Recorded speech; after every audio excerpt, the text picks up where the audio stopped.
All right, so here we go. It's episode 2 of Next Chapter Living, Planning Your Retirement Story, the podcast with Stephen Sabo of Executive Financial Group and executivefinancialgroup.com. Please go to the website. Stephen, first of all, I got to tell you, the last episode that we did when we were talking about the annuities, I think really grabbed a lot of people's attention, especially with interest rates where they are right now. So if you missed that episode, make sure that you are liking all of the episodes. Subscribe to the podcast channel, whether you go through Apple Podcasts or Spotify, Amazon. Make sure you subscribe so you can get a lot of this great information. But today, so Stephen, this one's kind of funny. Yeah. I say it's funny because it's in retrospect. When it was happening, not so funny for a lot of people. And we're going to go back. Do you remember Roaring Kitty? Yes, absolutely. Yep. Yeah. I definitely know who you're talking about.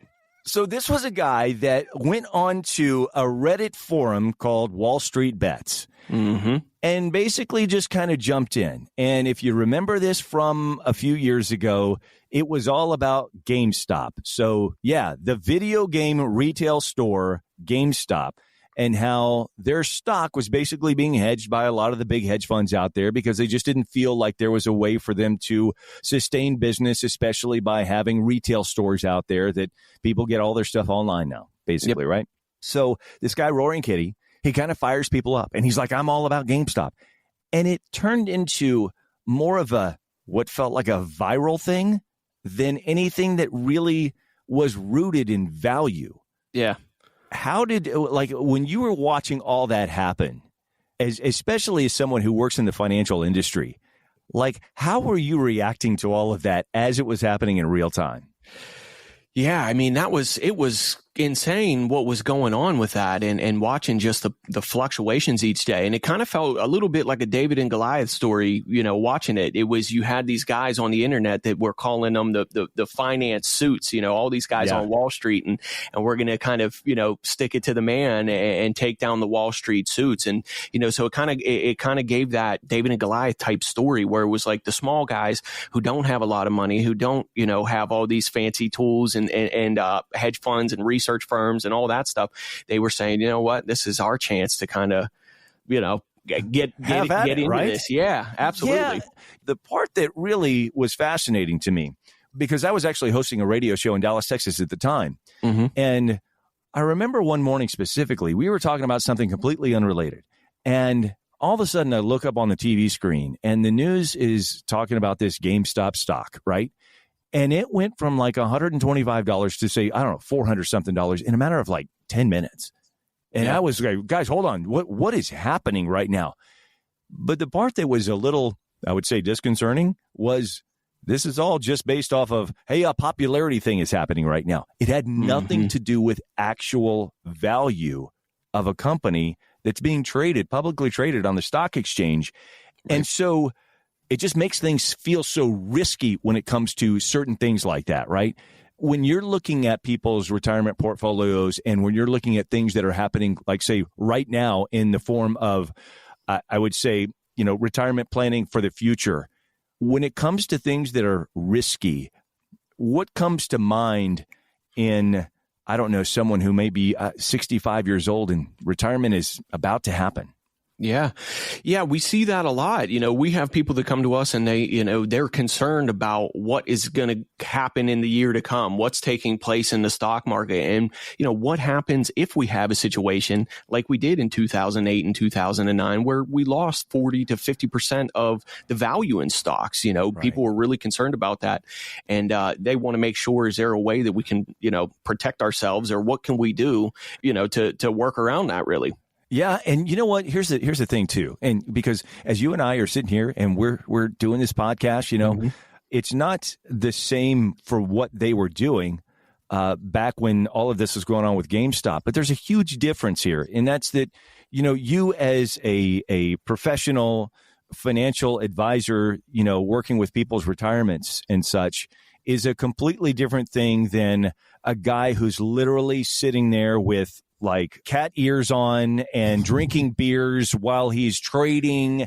And you're not going to be in that same like room whenever you're going to see Stephen, because I mean, That's just not the way you go about business, right? No, absolutely not. And, as fun as it was, I'm sure for a lot of those people, at the end of the day, it was gambling. That's exactly what it was. Speculation, and they were gambling on something. And, you're kind of riding that high just like you would if you were in a casino and the lights are flashing and things are spinning around. You're kind of just, there's a bit of a greed factor that takes over whenever you see something going, like you said, from 100 to 400 and you think, I got to get in on this. I don't want to miss out. And, but at the end of the day, that was gambling. And we're not about to put somebody's retirement that they've worked hard for, that they've saved up their whole life, they've sacrificed. We're not going to gamble it. I can guarantee you that. Have you ever worked with anyone who may have come in and said, hey, listen, I want to withdraw a portion of my retirement savings that I've worked so hard for because I see what's happening over here with whatever it may be. And man, it looks like it's there for the taking. How do you talk to that person about, I don't know if that's necessarily the right way to go? Yeah, I mean, it's difficult because sometimes people are stubborn and they your mind is made up, right? Exactly. Yeah. I'll give you an example. One time we had a gentleman and it was a bit of a lesson. Same thing. I want to trade. I'd like to trade. I want to do this. So-and-so's talking about they're making this and they're earning that. And we said, okay, why don't we do this? Why don't we do a bit of a game here? And you can afford to take out, say, let's $10,000, right? Sure. And there you go. Put it into your account and go ahead and trade away. And let's see what happens. And we had met up with the clients a little while later. We were kind of doing an annual review and just going over some different things. And we said, to the gentleman, the guy's name was Dwayne. And we said, so Dwayne, how are things going? What's up with your stock account? And immediately his wife got a look on her face, kind of a scowl. And she said, yeah, why don't you tell him, Dwayne? Why don't you see what's going on? And he was losing, all the money. Then he panicked and then he pulled it out and, had about half of it. And then he thought, well, maybe I can make it back on something else. And we said, okay, do you see what we mean here? Where this is, if you can afford to risk a little bit of your money and you want to play around and you want to quote unquote gamble with it, then that's your decision. But it's my job to sit here and tell you that you can't afford to gamble a large portion of your retirement funds. You just can't afford it. I know that a lot of people wish that they could come in and see you. And when they say, hey, how can I grow my retirement fund from, let's say, I don't know, $500,000 to $3 million over the next 2 months? Mm-hmm. And I'm sure that they see, because here's the thing. To the point of Roaring Kitty and the whole story that happened with GameStop and the Wall Street bets community, they basically propped this up just specifically based off of something had nothing to do with actual value. Right. And when people are coming in to talk about their retirement funds or their retirement plan, I mean, this is something that they value with extreme consideration. And you're going to do the same, Stephen. You're not the person that's going to say, hey, I found this place where you can make 1,000% return over the next 6 months, right? Yeah, no, definitely not. And I don't, that's kind of a testament to my dad and the way he's done things, because we wouldn't be in business here today if we were doing that with people's retirement and gambling on it. And, I think it's important to outline that up front when you're meeting with somebody new and say, hey, look, we can disagree on something and you're more than welcome to do whatever you like. But me as a person, I couldn't sleep at night if I was out here doing these things and, taking somebody else's money. And well, if it works out, it works out. That's great. If it doesn't, hey, my phone's disconnected and you're not going to hear from me anymore. So. It's interesting you brought up your dad, because I know that you guys got started back in 1985.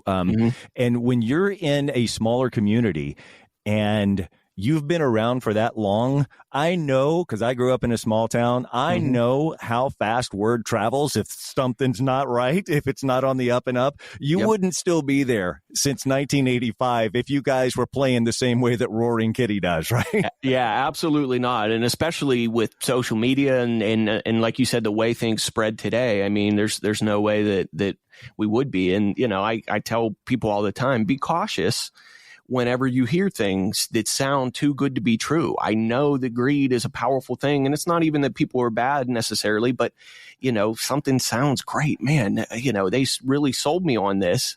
Be cautious, because it doesn't always, there's not a lot of times where you're just hitting that home run without any repercussions. Exactly. We're not getting 777s every single time we pull that arm, right? Absolutely not. Yeah, that's why the casinos have as much money as they do.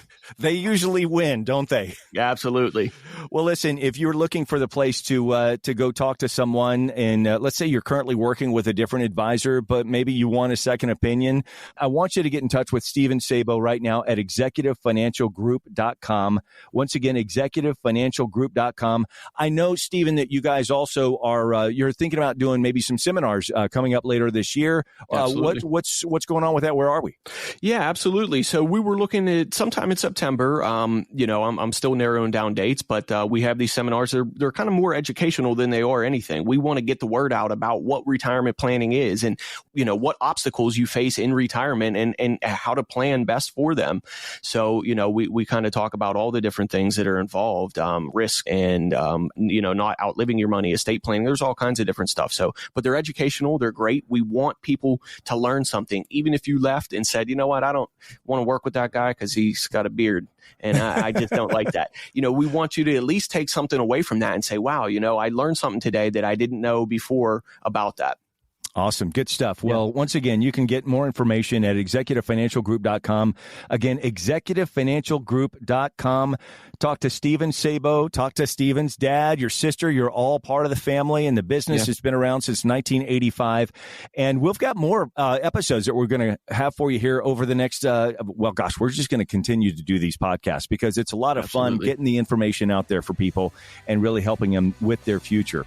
So thank you so much for listening to Next Chapter Living, planning your retirement story with Steven Sabo. I'm Jeff Miles. Again, the information at executivefinancialgroup.com.